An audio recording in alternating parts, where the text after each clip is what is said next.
Хөрхөн охид trap сонсон. Trap сонсон, trap донсон. Түүний сонсдог хөгжим дур булаан. Дагаж дуулан дур булаа мууруулаа.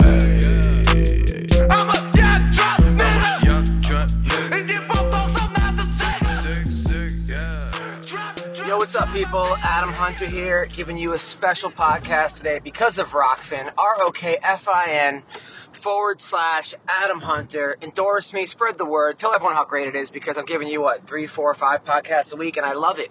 I love it. I want to thank Speedweed, our sponsor. Marijuana is legal in California.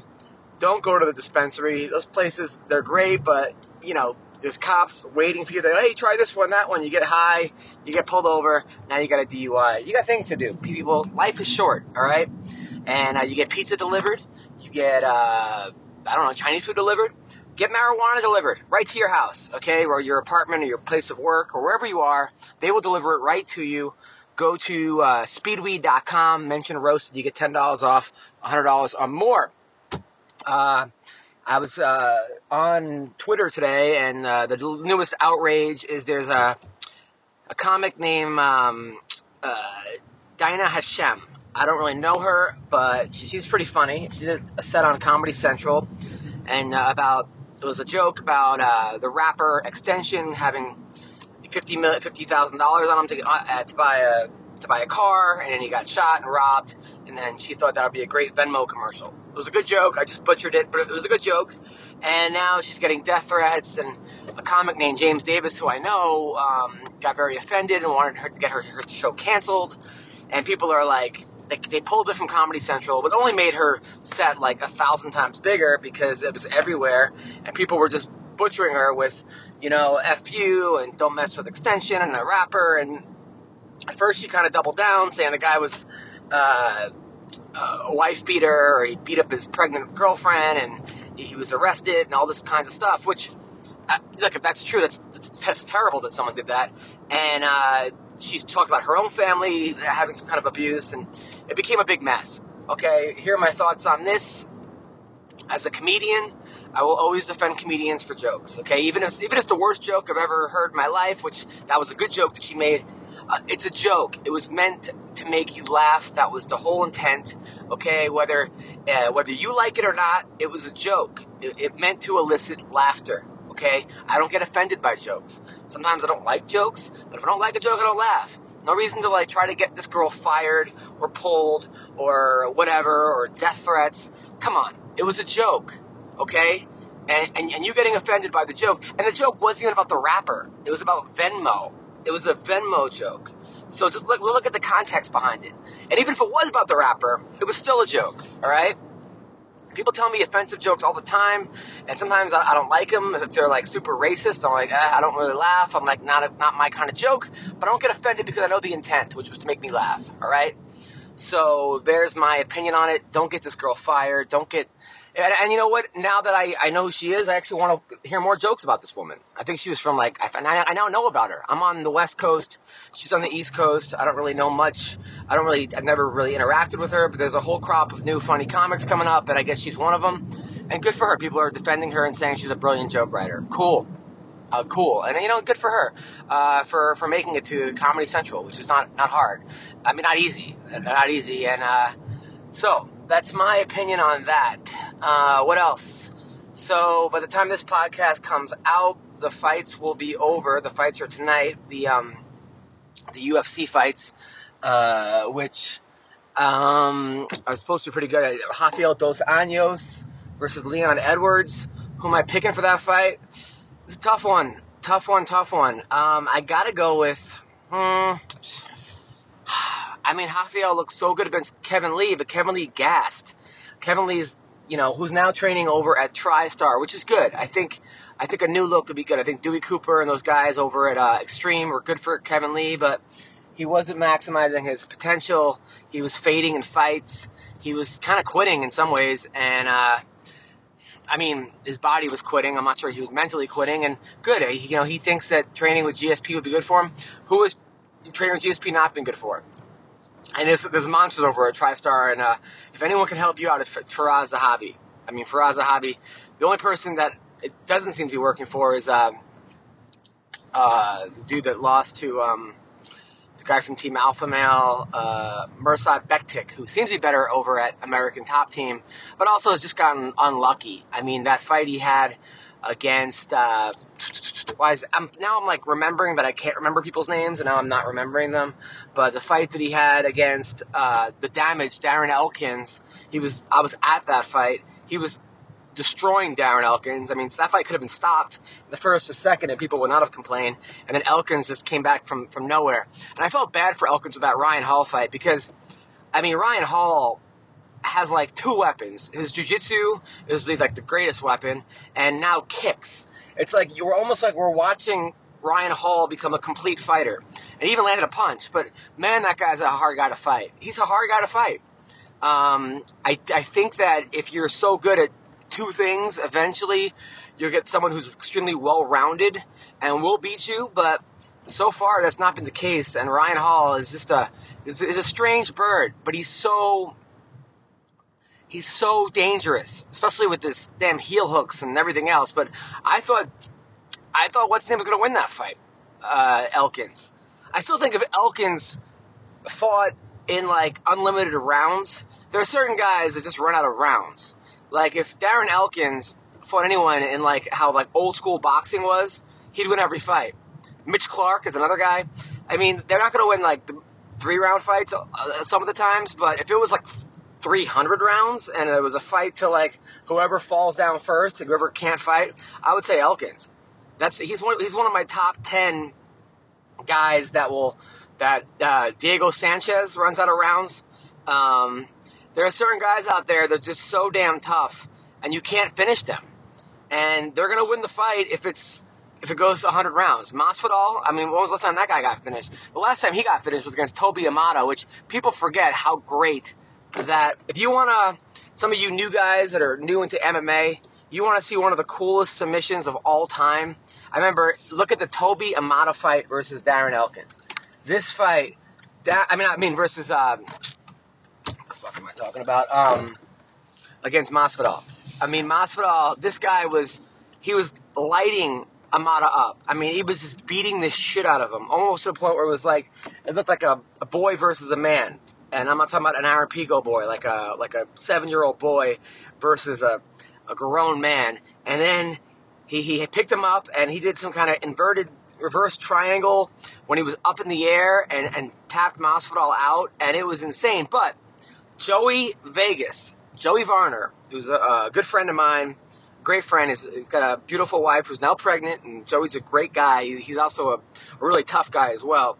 But Joey Varner told me that the way that Masvidal was looking before he got stopped, this guy is going to be the next champion. And, he was off by like 6 or 7 years, but look at Masvidal. I mean, it's funny how, like, sometimes you could see a guy lose a fight, but just know they're going to be amazing in the future. Kevin Lee was like that. When Kevin Lee first fought, his first fight against Al Iaquinta, you knew there was something special about him. Same goes for Dustin Poirier versus Max Holloway.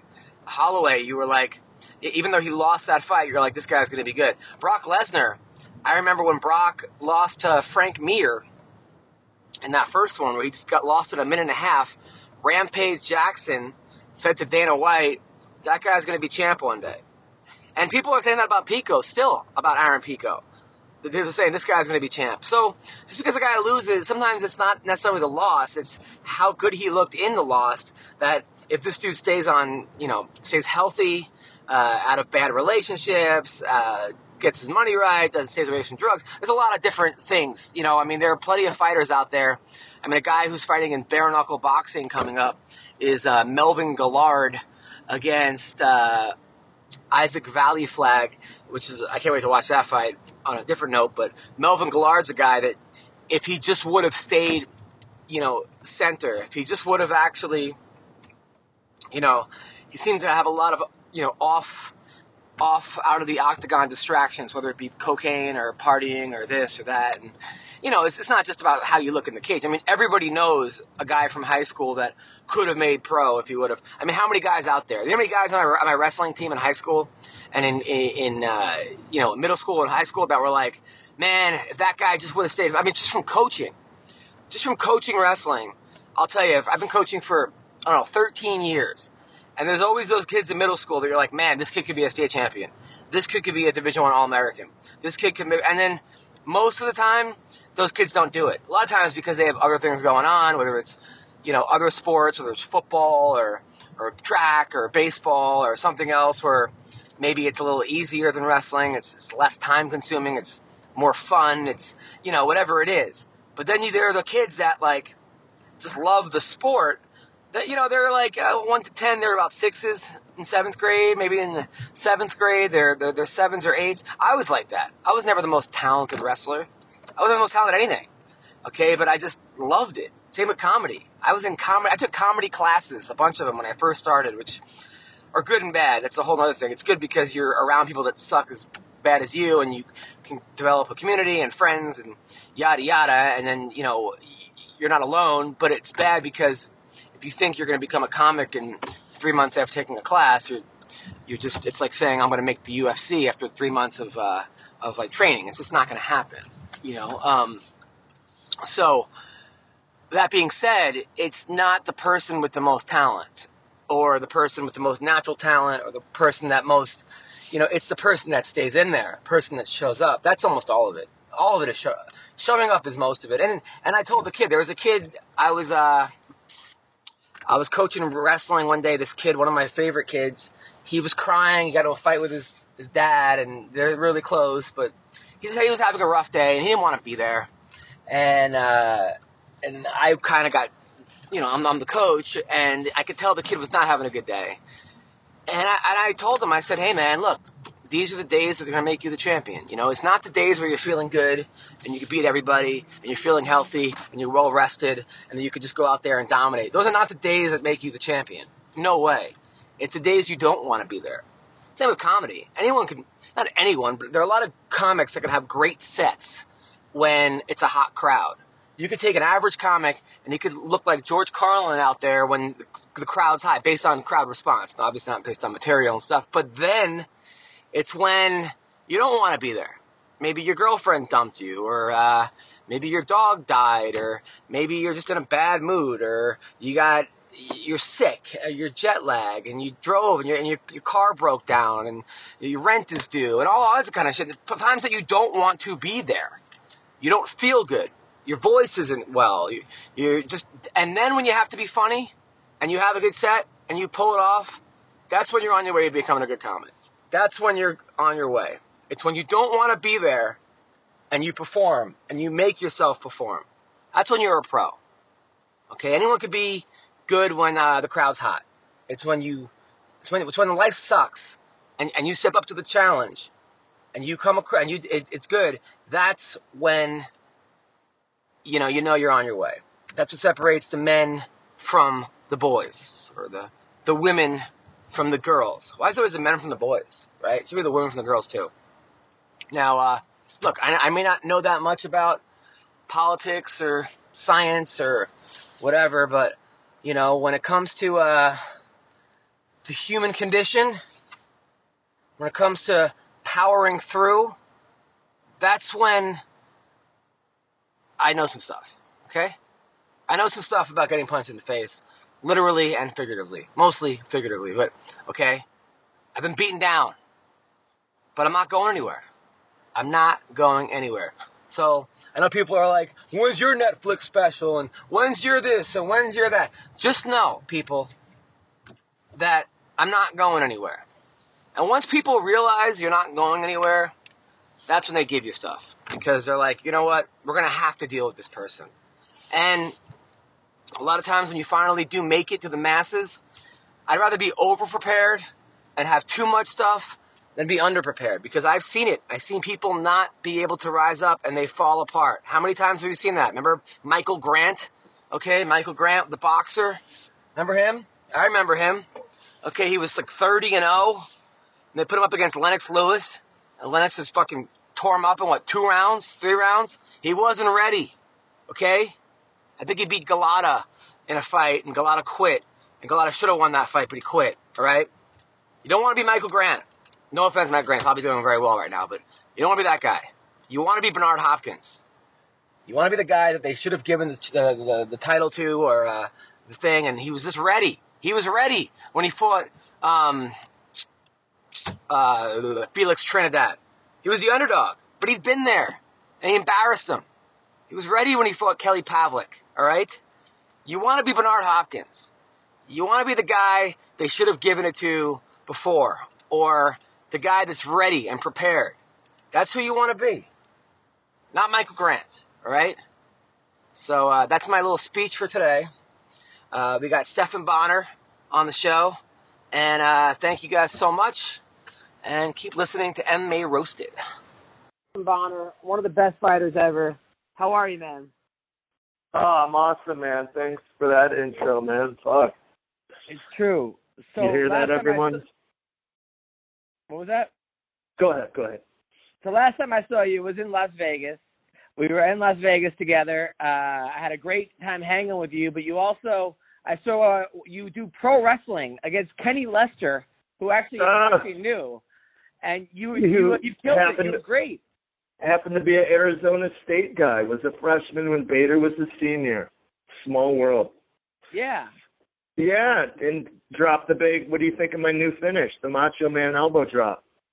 I loved it. So you're like, hey, I'm having a pro wrestling match. So I show up. It's on Fremont Street outside, like anyone can sort of just watch.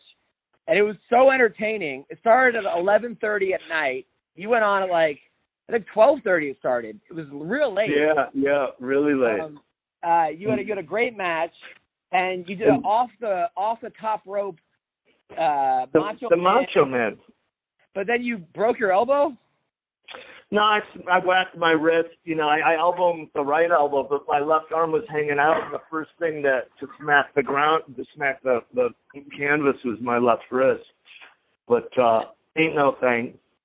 It's about time I fucked myself up pro wrestling.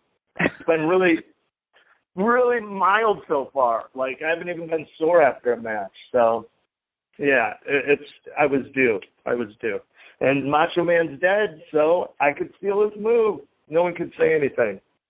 Now it seems like you're a natural fit. I mean, you look great. You're huge. Do you want to be in the WWE one day or the TNA? Oh God, no. Maybe TNA a little bit, but it's like what's your motivation? What's your reason? Why are you doing it? If I was doing it because I wanted to be more famous and wanted to have more random people coming up and taking pictures of me, then I'd try to make it my life and make it my mission to get in the WWE. But it's a good hobby. You realize I don't want to rag on WWE, but man, most of those guys are fucking miserable, run ragged. They don't make as much money as you think they do. They don't get their travel expenses covered. A book can be broke right there. And it's their life, I got a gym open now. I got my Monday through Thursday pretty packed up here. Real water, the gym, and weekends open for pro wrestling. It's the perfect plan. And the reason I'm doing pro wrestling is because it gives me that feeling of just being completely free, going in there and creating a fight scene, breaking a sweat, getting high on fucking adrenaline, which is my favorite drug. And it's not so serious, I could do it the next day. Like that, the match you saw, I had a match earlier that night at FSW. That was the show that Frank Mir and Tom Lawler was on, Kevin Cross and me. And that was actually a terrible match, my worst match ever. But I didn't even have time to focus on, the shitty match. I immediately suck it up and go right to Fremont Street and make up for it with a good match. Well, I was proud of you, man. I was really proud of you because it was cool seeing you in there, and it seemed like you were having fun. Yeah, and I'm proud of you too for landing that Minaj back in the day. I afterwards we talked about threesomes and girls and porn stars and. Yes. Now you've come a long way, man. Because a couple months ago, First I had you do stand-up comedy. The first time you did comedy, you kind of blew the lights, and then you beat up a heckler in the green room. Yeah. Well, I mean, come on. I gave him a little wrist lock throw. Yeah, of course. The guy had it coming to him. The guy put his hands on you, and then he told you that you sucked, and then Steven Seagal wrist locked him and said, "Who's?" Yeah, it was completely legal what I did. I actually said, "Hey, he insulted me, said I sucked," and I'm like, "Okay, just got to deal with guys like this if I'm going to try the stand-up thing." So, just thanked him for his honesty and walked off. But then once he followed me and grabbed my back of my shoulder and started repeating it, then it was like, hey, right? Legally, once someone puts their hands on you, you could remove it. It's over. But your eyes, I was worried because your pupils look a little bit bigger than normal. Like you look like somebody, like remember in Naked Gun when Reggie Jackson's like, I must kill the queen? Yes. You sort of had that, like, that thing. I was actually, I thought OJ was a little scarier in that movie. But then, that was all nice OJ. Of course, yeah, right. But then a couple weeks later, we saw what happened. You got the DUI at like noon or something, and it was in rough. It was like 2 p.m. Yeah. You were in rough shape. And then I saw you again, and you had an ankle bracelet on, and we had like a long heart-to-heart. And I was concerned about you. But seeing you last week, you're doing stand-up comedy, you're wrestling, and you opened up your own gym, and you seem genuinely happier and in a better place, man. So I was really happy for you. Yeah, I don't know what it is, man, but maybe it's that CBD concoction I've been on for a while. Because, right after I retired, plus coming to grips with, just ending one chapter of your life. And then for a while after I retired, my brain was really fucked up. I just could not sleep more than an hour or two. And after 12 months of it, you go a little crazy. And it's just the solution was when I woke up at fucking 2 a.m. every day. It's no big deal if it happens once a week, but after months of it, it's just easier to fucking slug a little liquor and lay back down. And then it runs a little more and a little more. And then all of a sudden, the drinking gets out of control and you get in trouble. And I just felt I wasn't sleeping right. I just couldn't control the impulse. I couldn't believe it. I never had a drinking problem in my life. Here I am, almost 40 years old. I'm getting all this trouble drinking. I can't control it. Can't control my impulses. Can't sleep more than 2 hours. And I don't know if it's just because my brain healed from being retired. And then I've been on that CBD for a while now, but now it's I'm sleeping through the night. I don't even feel like it. I was thinking about that the other day. Just the thought of guzzling down some liquor. Yuck. I don't know. It's weird. Just so you couldn't see. Now, what is this? Now, what is that? I've been saying this a long time, too, and I think part of the problem was just having a purpose, and I kind of felt lost. And, and then it made it easier to drink. And lately, man, it's just ever since, I hate to say this, but Breezy, that girl I was seeing, ended up, committing suicide. And that really messed me up. But at the same time, it just, after that, it was something changed in me where I really haven't thought about drinking. It hasn't been a problem. It hasn't really been an issue. Before, I was going to meetings every morning, and it was I still wanted. There was a part of me that wanted to, but that part of me kind of died. Well, that's great, man, because you have a lot to give, and you're you're one of those guys that it's just fun to be around you, man. I have fun just hanging with you. So, I mean, even those stories you were telling me that when you ended up getting into a fight and you ended up Iceland? When you were in Iceland, what was that? What happened in Iceland? You broke your hand? Yeah, I was out with my best friend since kindergarten, who is another guy. He's been off the liquor for a while because he is just a notorious troublemaker when he drinks. And sure enough, we're out and we were at the bar, danced with some girls, and the guy, was trying to claim those girls and flex his nuts and started some stuff with his friends. And the bouncer saw it. It was you guys all got to go. I remember saying, what are you, an idiot? These guys are saying they're going to kick the shit out of us. Why would you just throw us out altogether? I think the guy wanted to see us get his ass kicked, the bouncer. Oh, well. So he threw us all out together. And my best friend, being the drunk state he was, didn't really want to fight. So he thought if he just took me down just out of the blue and started fighting with me, it would freak those guys out and they wouldn't want to fight us. So he started doing that. And then the guys just sat there and watched us. And then I kind of pushed them on. We got back up and they still wanted to beat our ass. Wow. He started fighting with the one. The other guy came at me. I landed a beautiful spinning back kick. And like right when I did, another guy grabbed me and I instantly like had him in a rear naked choke and put him out. And then I turned and the guy that Scully had like, you know, the collar tied up with these, like a hockey fight, slugging each other. And then I went behind, I grabbed him and I put him in a choke too. And we were kind of on a hill, so I'm pulling over the hill, and it was, you know, now I'm thinking about it, reminded me kind of the pitcher's mound, because on the way there in the plane, I had this little portable DVD player, and I had Chuck Liddell's, like, all knockouts, you know, like Chuck Liddell's greatest hits I kept watching. I'm like, man, I'm going to start throwing my right hand like that. I was just so, like, just motivated to start bombing on guys like Chuck. And then that flashed through my head while I was choking that third guy. Instead of just choking him out, I had to let him go, and then he turned around, and I was on the pitcher's mound. I threw like a cross between a Chuck Liddell right hand and a Roger Clemens fastball. And next thing you know, I'm waking up. Oh, this ain't my bed. Oh, that's right, I'm on vacation. And holy shit, I'm in a jail cell. Wow. Holy shit, there's blood all over my shirt. Oh, my God, my hand's obviously broken. Cop comes up. Hey, you're up. You want to give a statement? I'm like, not just yet, sir. Yes, my friend will have to help me with piece this night back together first. So it turned out the guy hit happened to be a notorious troublemaker. This is 2006. I'm about to fight James Urban in a month, right?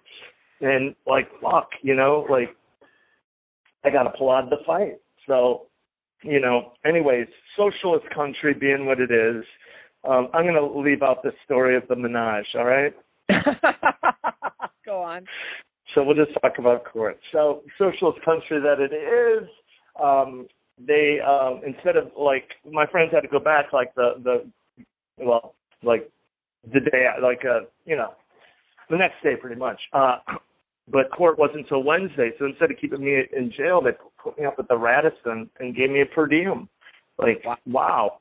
And then I went to court and they really didn't have any witnesses because the one guy was getting like, you know, surgery on his broken orbital, and the other guy was unconscious, and yeah, he really didn't. So, and the guy happened to be like a notorious. He had a reputation for starting shit with tourists, harassing tourists, and like shocking girls. So, I went up there and delivered an Oscar-worthy performance, and they let me off with probation. I got a huge hospital bill for the guy's surgery, and I wasn't allowed back to Iceland for 10 years. That was wow. 2006, did anybody so I could go back now. Did anybody? But no one recognized me. No one Googled me or anything. It was right before cell phones had all the, you know, like social media was big and perfect timing. Because nowadays, if that happened, I'd be so dead. It'd be a big deal. Oh. So then I come back to America. I have a layover in Boston. I cut my cast off because, you know, I got a fight coming up. No one can know my hand's broken. And I run into who at Boston Airport, of all people? Fucking Chuck Liddell. Ah. Yeah, the guy who inspired the knockout. And then he put his hand out and he gave me the firmest grip of a handshake that hurt so bad, but I just had to smile. And then I ended up going back to Chicago, went to the boxing gym. Right, got my sweat on, and then I go to the ER, get my x-ray. Oh, my God, Dana, I broke my hand boxing today. I got to pull out the fight. Here's my x-ray. And then Joe Rogan, like, Bonnar can't fight in the main event tonight. That'll be postponed to the next Ultimate Fight night. He broke his hand training. Here's the x-ray. He showed the x-ray. Wow. So and it was all a lie. Now, were you laughing when you saw the x-ray on TV? There was a part of me that admired myself, my deviousness. I won't lie. Now, what did you do before you were fighting? What kind of jobs did you do? Really, I started, like, you know, I got my black belt Taekwondo Hapkido when I was, like, freshman in high school or something. I was wrestling. So from a young age, you teach. Once you get your black belt, you teach, the lower ranks. And then when I got to college, I started training people. And then right out of college, I got a job right downtown, a block away from the Carlson Gracie gym at another gym training people. And that's what I did until I got on the Ultimate Fighter. Wow. And that's what I'm doing now. I'm getting back, full circle. Here it is. Yeah, now you're training again. Do you like training people? Yeah. Yes. I actually do. I forgot how much I loved it. It became a job, and then I became really old, and I began to hate going to the gym.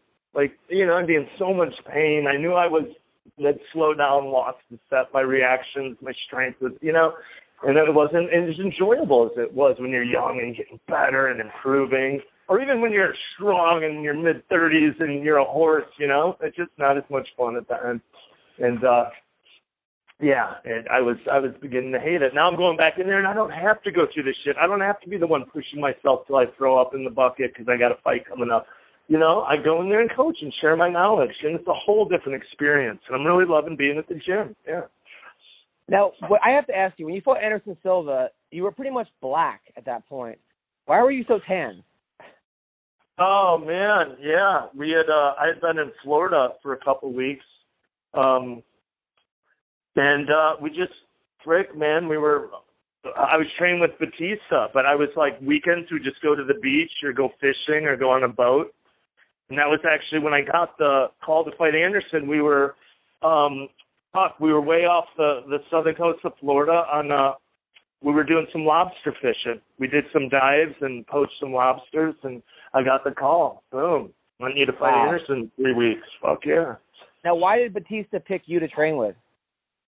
Well, Rafferty's buddies with him down there in Florida, and he's wanting to do an MMA fight. Rafferty's Bonnar is the hawk, so he'll be a good training partner, Why don't you get him down here and help you get ready for this MMA fight?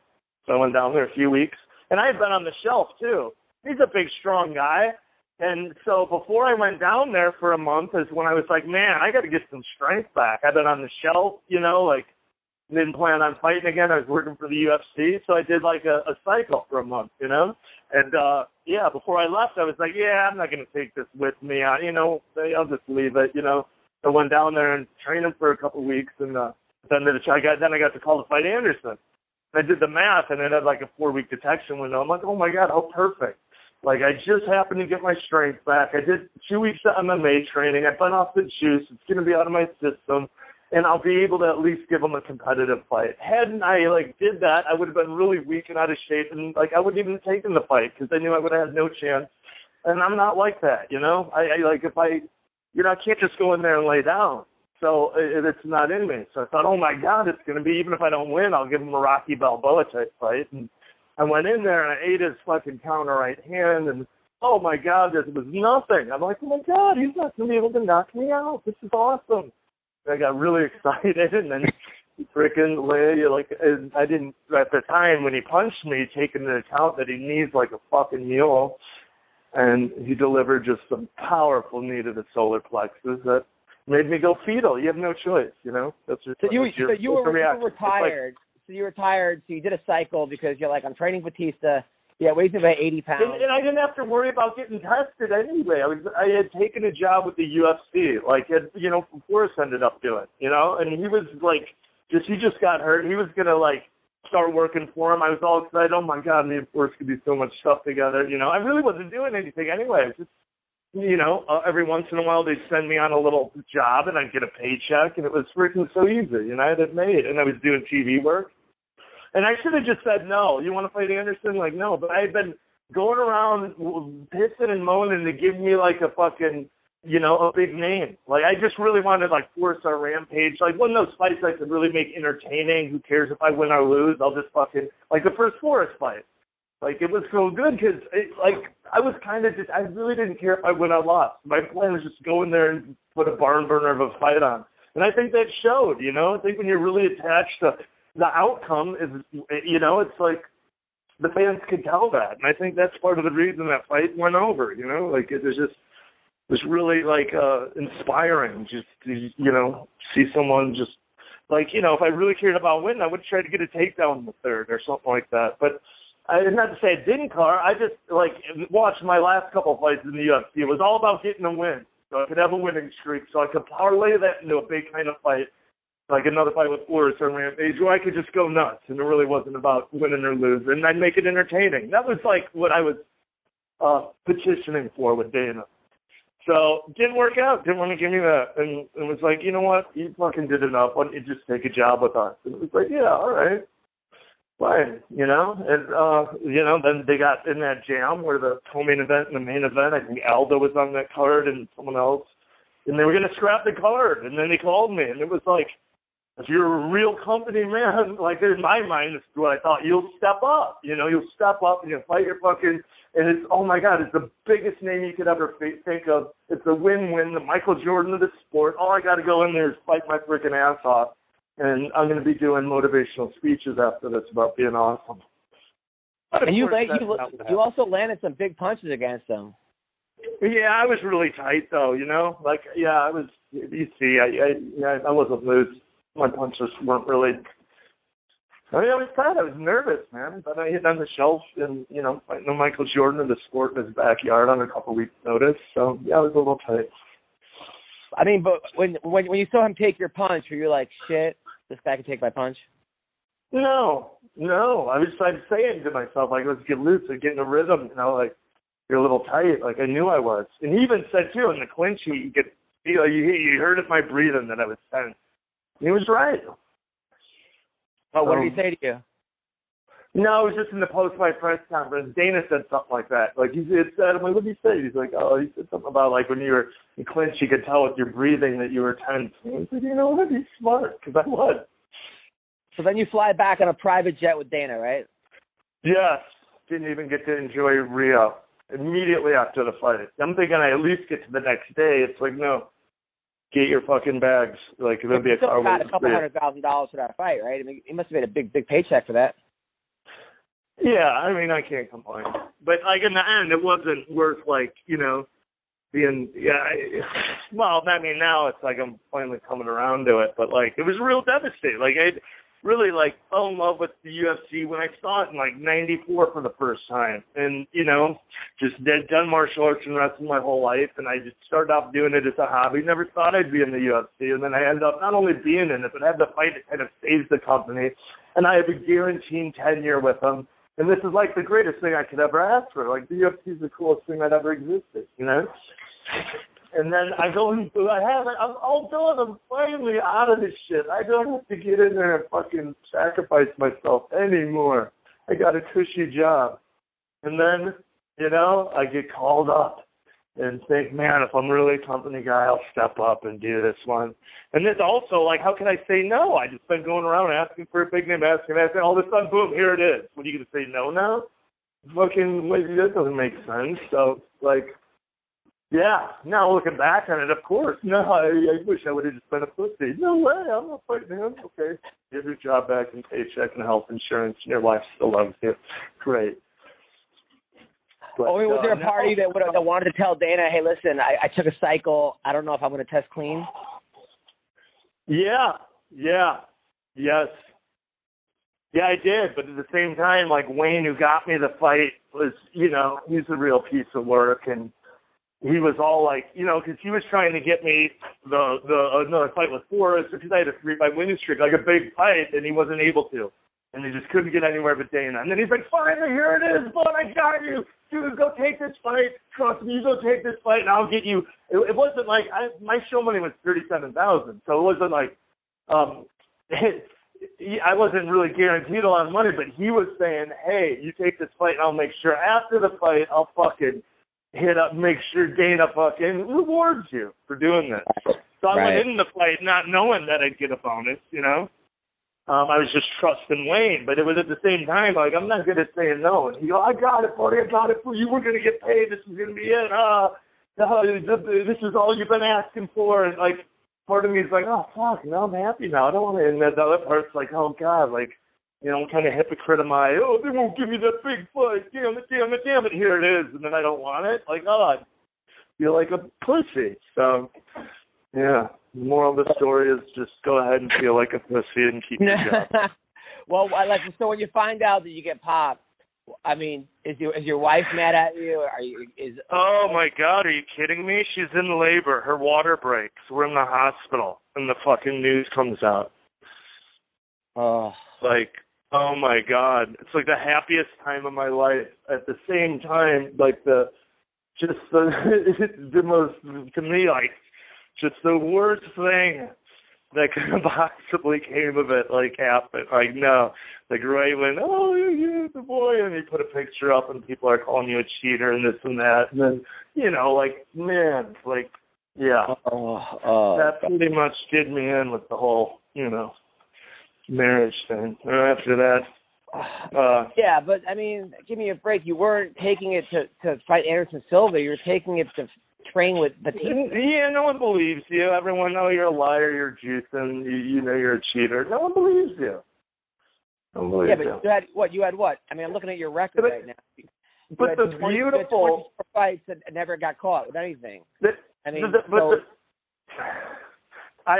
think the magic of it now is that both Anderson and John have been popped a couple of times. So, like, you know, I'm slow white guy, medium athleticism, and they're on it too. And I'm the cheater. Like, man, both his brothers are standouts in the NFL. Like, he's the greatest fighter to ever grow, you know, greater than Anderson and Silva, the Michael Jordan. And I'm the cheater. Yeah.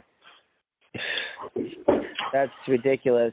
When you fought Mark Coleman, how strong was Mark Coleman? Yeah, that guy, man, he was incredibly strong.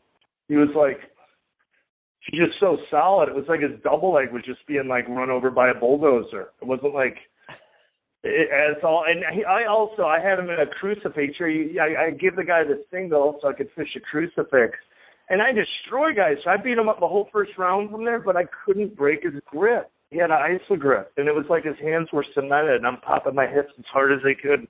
And I break everyone's grip. It's my hips against their hands, you know?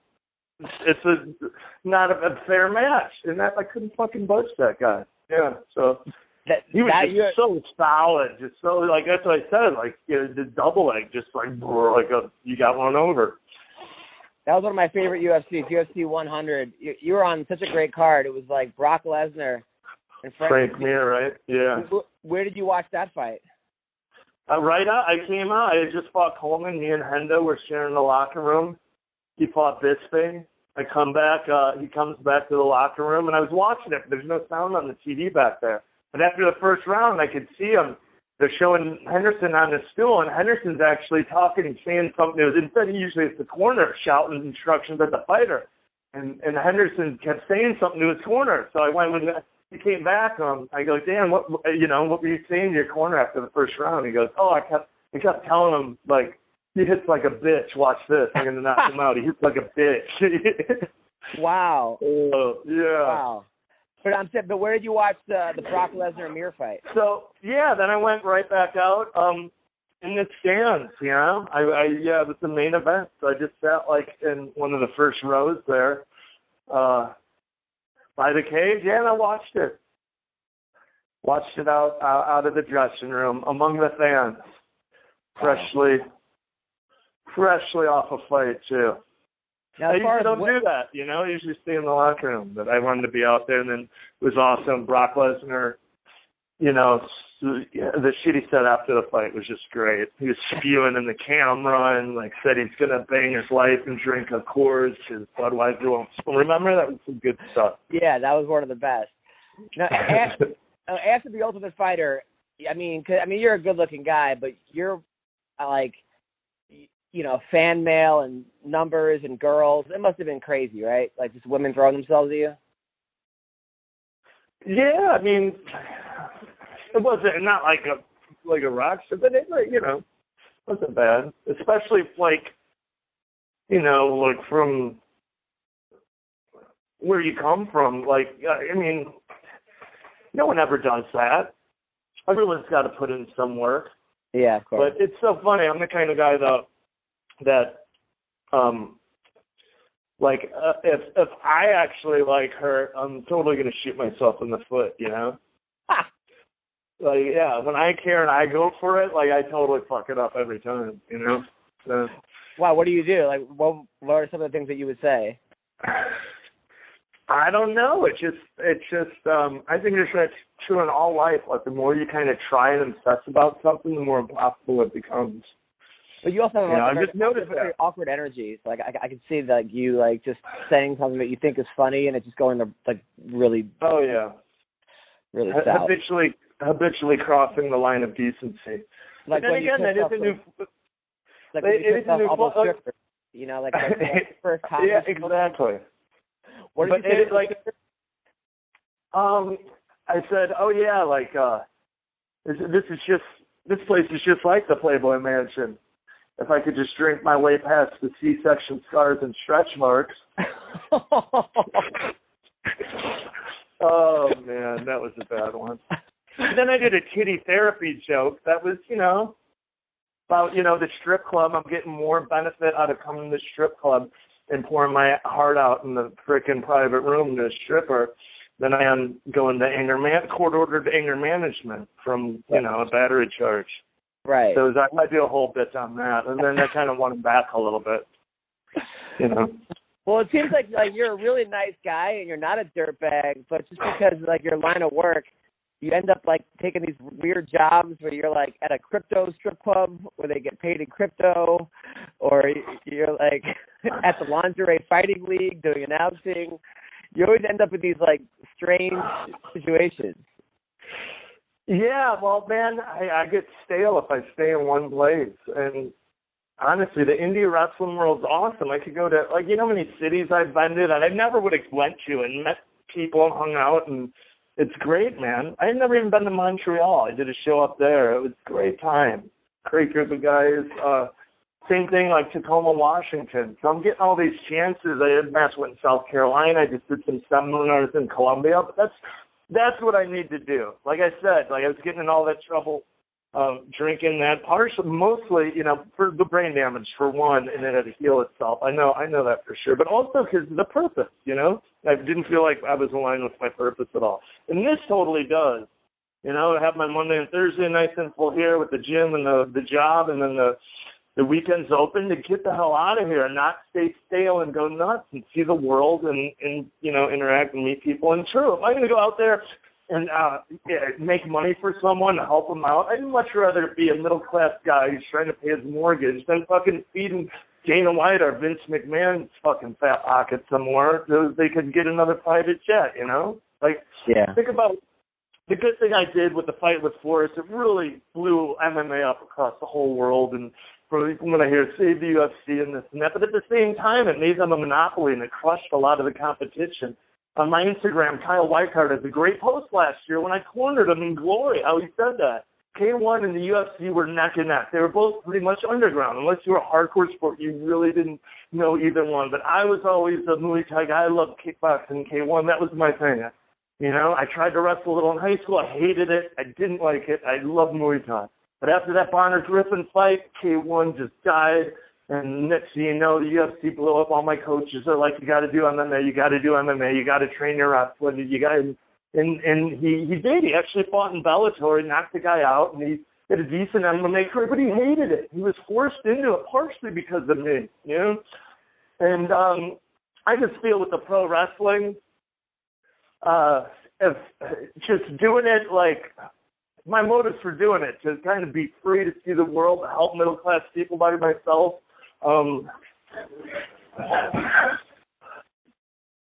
Yeah. I forgot my point, dude. I like it. I love it. You are like you're the blue-collar fighter. You're the guy that, like, I'm the blue-collar comic. I mean, I like you a lot. People think I'm like missing out on that. I'm like, do you understand? Like those WWE guys, they have the same night 300 times a year. They have no freedom. They don't get to say what they want. Like they get their life is the hotel, the airport, and the inside of the arena with the same fucking people. That would drive me nuts, man. Yeah. Yeah, so like I go to a city, this place is cool. I'm gonna stay a couple more days. I could do that. And it's great, you know, and I don't care if I'm any more famous or not, you know. No, I used to look at Mob. I see you. I've hung out with you. I mean, people come out. You'll be sitting there, and people, like, they love you. They call, oh, thank you. You know, can I take a picture? You say yes to everybody. But you're right, you know.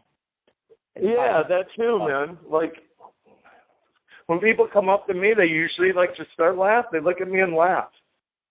And say, like, they love me. It's weird, you know. Like, I've done with a lot of their fighters. They don't get that. They get like, oh, hey, like, serious. With me, I don't know. People just, like, laugh and, you know, want to give me a hug. It's all right. You're very huggable. So, all right. So if I want to join your gym, where do I go? 4510 West Hacienda in Arville.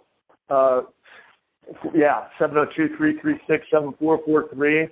And we're brand new, man. So just got classes at 6 p.m. Monday through Friday. As we grow, I'm going to add morning classes, 11 a.m. Saturday. And it's fun.